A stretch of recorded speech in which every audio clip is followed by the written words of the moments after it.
In this video, I want to talk about how you can ask seller questions on Temu. Now, keep in mind on Temu, generally you cannot contact the seller directly, but what you can do is you can contact the Temu support about specific items and stuff like that. So the first thing I would do is once you found your item and you go to the product page, you just want to scroll down and read all of the details to get all your questions cleared.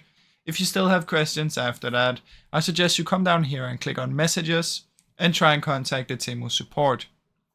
Now, if you have a specific message, specific question about one specific item, if you buy an item and you come into your orders, you will have a button to communicate with that one order. So if you click on the order, you can press on the chat from in there, and you will then be connected with the Temu support for this specific order.